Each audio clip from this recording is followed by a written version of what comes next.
So it's absolutely a tragic situation, understandable grief also of the Hindu minority that is facing these targeted killings in Kashmir Valley.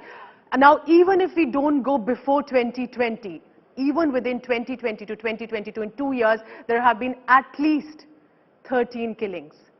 I want to take you through one by one of some of these names. Remember, not just statistics, these are real people. Vijay Kumar, remember, a newly married banker, was shot dead at point-blank range with a pistol by a terrorist in Kulgam. He had just married 3 months ago. We're talking about a teacher, Rajni Bala, who was killed right outside her school, again in Kulgam, in May 31, 2022, leaving behind a 12-year-old daughter and a grieving family in shock about what had happened.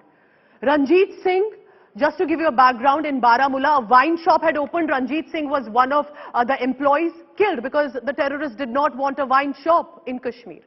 Let's take a look at other names as well. Remember, some of them were in Kashmir, in Jammu, and some had come from other states like Rajasthan. Rahul Bhatt was a Kashmiri Pandit, but was a part of the PM package employee, was killed in his office. Who gave out the information that he was there?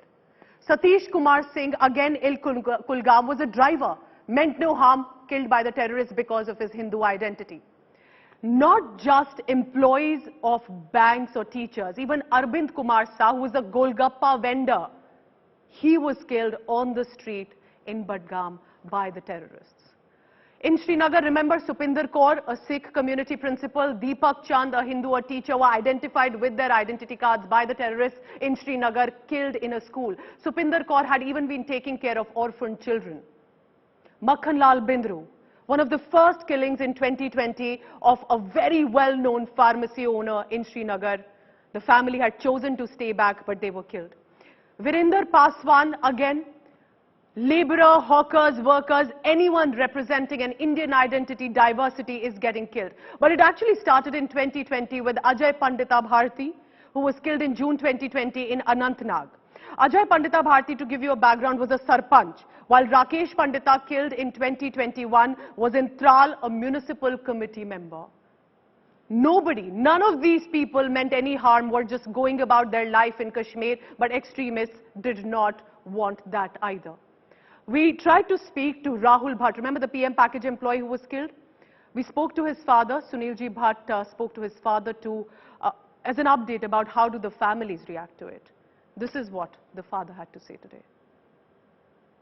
क्या लगता है आपको कि घाटी में हालात कश्मीरी पंडितों के रहने लायक नहीं है? सर, कश्मीरी पंडितों के लिए 1990 में भी नहीं हालात ठीक थे, लेकिन बाद में कुछ सुधार हुए थे। 2017-18 के बाद अब इन्होंने फिर टारगेट किलिंग करना स्टार्ट किया, जो 90 में हो रहा था, 89-90 में यही हो रहा था जब हमने उस वक्त मास माइग्रेशन की थी।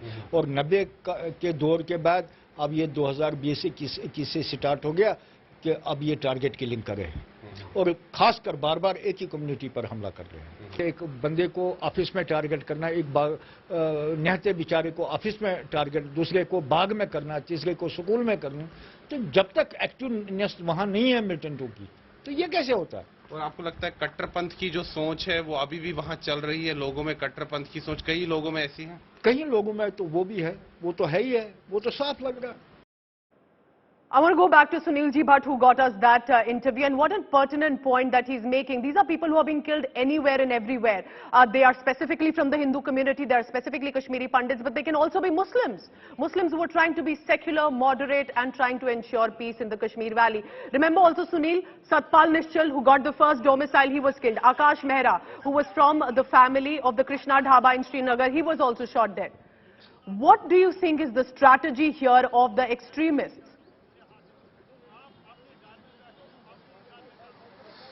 Well, Pooja, as I said that when Article 370 and 35A was abrogated, it was the beginning of a new era in Jammu and Kashmir. You know, things were changing in the positive direction, and somehow Pakistan and terrorists were rattled.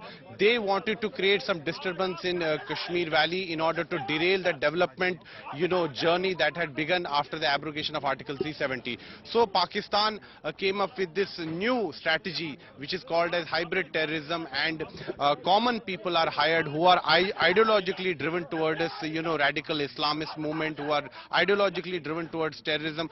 They were asked to carry out these targeted killings, and particularly members of the Kashmiri Pandit community, Dogra Hindu community, they were specifically targeted because they were the members of the minuscule minority in Kashmir.